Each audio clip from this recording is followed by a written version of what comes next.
আসসালামু আলাইকুম। সবাই কিন্তু অবশ্যই মাশাআল্লাহ বলে যাবেন। এখন খালি অবস্থায় আপনারা কি মাশাআল্লাহ বলবেন? দেখেন নিচের সাইডে কিন্তু এখন আস্তে, আস্তে করে আপনারা একটু খেয়াল করে দেখেন যে এখানে খোসা আরকি ডিমের খোসা। এখন আমাদের এখানে কিন্তু মাটির ভিতরে সুন্দর একটা ইটের ঘর করা আছে, আপনারা দেখতেছেন। এই ঘরের ভিতরে কিন্তু আমাদের একটা চেক মুরগি রেখেছিলাম এই ঘরটার ভিতরে। আজকে রাত্রে হঠাৎ করে দেখি এই চেক মুরগিটার সাইড দিয়ে একটা মোটা একটা কালো ইঁদুর দৌড়াদৌড়ি করতেছে। এই ইঁদুর কিন্তু আমাদের এখান থেকে ডিম বাচ্চা এগুলা খেয়ে ফেলে। যার কারণে কিন্তু এখান থেকে আমি ডিম সহ মানে বাচ্চা ফুটানো শুরু করে দিয়েছি। আরেকটা খুশির বিষয় কিন্তু আমি বলতেই ভুলে গিয়েছি সর্বপ্রথম, সেটা হচ্ছে এই মুরগিটাও কিন্তু আজকে বাচ্চা ফুটানো শুরু করে দিয়েছে। এখন এই মুরগিটাকে 3 থেকে 4টা আমরা বাচ্চা পেয়েছি। বাচ্চাগুলো আমরা সরিয়ে ওই ঘরের ভিতর দিয়ে দিয়েছি বোর্ডিং এর ভিতরে, আর এই মুরগিটাকে আমরা সরিয়ে ঘরের ভিতর দিয়ে দিয়েছি। কারণ এই মুরগিটাকে যদি আমরা এখানে রাখি তাহলে কিন্তু আমাদের বাচ্চাগুলো নাও থাকতে পারে। মুরগি তো রাত্রেবেলা কিন্তু সবসময় থাকে না, তখন যদি হঠাৎ করে ইঁদুর এসে যদি মুরগির ডিম বা মুরগির বাচ্চা নিয়ে যায় তাহলে কিন্তু আমরা লসের সম্মুখীন হব। যার কারণে কিন্তু আমরা আগে থেকে সতর্ক হয়ে ওদেরকে সুন্দর করে সরিয়ে দিয়েছি। ওদেরকে সরিয়ে দিয়ে আমরা ঘরের ভিতরে যেই সাইডে আমরা মুরগিটা থুয়েছিলাম আগে, ওই মুরগির সাথেই কিন্তু ধুয়ে দিয়েছি সাইডে। ওখানে ফুটবে 2-1 দিনের ভিতরে কিন্তু চেক থেকে বাচ্চা আমরা পেয়ে যাব, সুন্দর করে সব কয়টা বাচ্চা পেয়ে যাব। যার কারণে কিন্তু ওদেরকে আর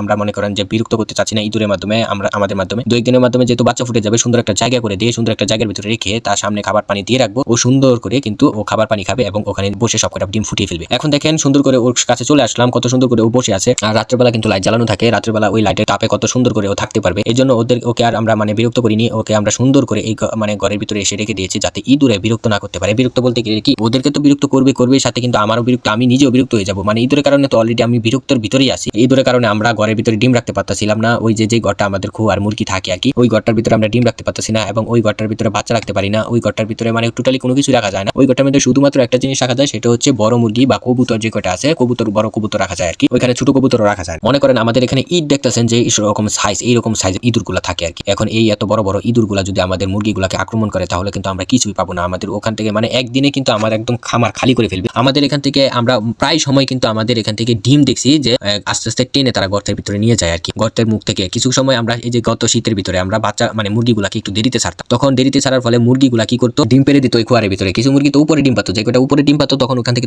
কিন্তু আমি পেতাম, কিন্তু যেই একটা মুরগি নিচে ডিম পাতো ওখান থেকে কিন্তু আমরা পেতাম না। মানে কিছু সময় পেতাম, কিছু সময় পেতাম না। কারণ হচ্ছে কিছু সময় কি করতো, মুরগিগুলা যখন ডিম পেড়ে চলে যেত তখন আস্তে আস্তে করে যখন অন্ধকার থাকতো, সকাল হলেও কিন্তু কুয়াশা পড়তো, শীতের দিন সকাল হলেও যতই সকাল হোক কিন্তু কুয়াশা পড়তো। এখন এই কুয়াশার কারণে কিন্তু অন্ধকার হয়ে থাকতো। আমি আবার ডাবল পর্দা দিয়ে রাখতাম খামারের ভিতরে, অন্ধকার হয়ে থাকতো। তখন আমাদের অন্ধকারের ভিতরে মুরগির কাছ থেকে ডিমগুলা নিয়ে যেত, মানে ডিম তো মুরগি পেড়ে সরে যায়, তখন যেই জায়গায় ডিম পাতো ইঁদুরগুলা খুঁজে ওখান থেকে নিয়ে গর্তের ভিতরে নিয়ে ফেলে দেওয়ার চেষ্টা করতো, তারপর তারা বাইরে নিয়ে যেত। এই ভয়ে কিন্তু আমরা ডিম পাড়ার জন্য বাইরে ব্যবস্থা করে দিয়েছি এবং এই ভয়ের কারণে কিন্তু আজকে এই মুরগিটাকে ঘরের ভিতর দিয়ে দিলাম। যেহেতু ঘরের ভিতর দিয়ে দিলাম, এখন এই ঘরের ভিতরে ও সুরক্ষিত থাকতে পারবে, সুন্দর থাকতে পারবে। আবার এই ঘরটার ভিতরে কিন্তু সেরকম ভাবে কোনো ঠান্ডাই নেই, আবহাওয়া খুব সুন্দর এই ঘরটার ভিতরে। শীতের দিনের জন্য খুব সুন্দর একটা ঘর এটা, আর গরমের দিনের জন্য খুবই খারাপ একটা ঘর, কারণ গরমের দিনের জন্য এটা এই ঘরের ভিতরে মানুষ 2 সেকেন্ডও থাকতে পারবে না, তো গরম। আর মুরগির শরীরে তো অনেক পশম, এই মুরগিগুলো থাকবে কিভাবে। আর হচ্ছে আমাদের এই মুরগিটাকে যেহেতু এখানে দিয়ে দিলাম, এই মুরগিটাকে কিন্তু আমরা খাবার পরিবেশন করে দিয়েছি, সুন্দর একটা সিস্টেম করে খাবার দিয়ে দিয়েছি। এখানে যেহেতু ইট রয়েছে, ইটের উপর খাবার দিয়ে দিলে আপনারা দেখেন কিভাবে খায়। অনেকেই কিন্তু আপনারা বলের ভিতর, খাদির ভিতর, আপনারা কিন্তু ঝুড়ির ভিতর, আপনারা এই যে এরকম ভাবে বক্সের ভিতরে সুন্দর করে আপনারা বাচ্চা ফুট, আপনারা পরবর্তী কি করেন, ডিম থেকে যখন বাচ্চা ফুটে তখন আপনারা চেষ্টা করেন, তখন তো মুরগি বের হয় না, তখন আপনারা খাবার দেওয়ার চেষ্টা করেন, খাবার দিতে পারেন না, মুরগিগুলো না খেয়ে থাকে, 2-1 দিন না খেয়ে থাকে, তখন মুরগির জন্য খুবই ক্ষতিকর। আর হচ্ছে আপনারা ভুলক্রমে অনেকেই কি করেন, যেখানে ডিম পেড়ে কুচা বসেছিল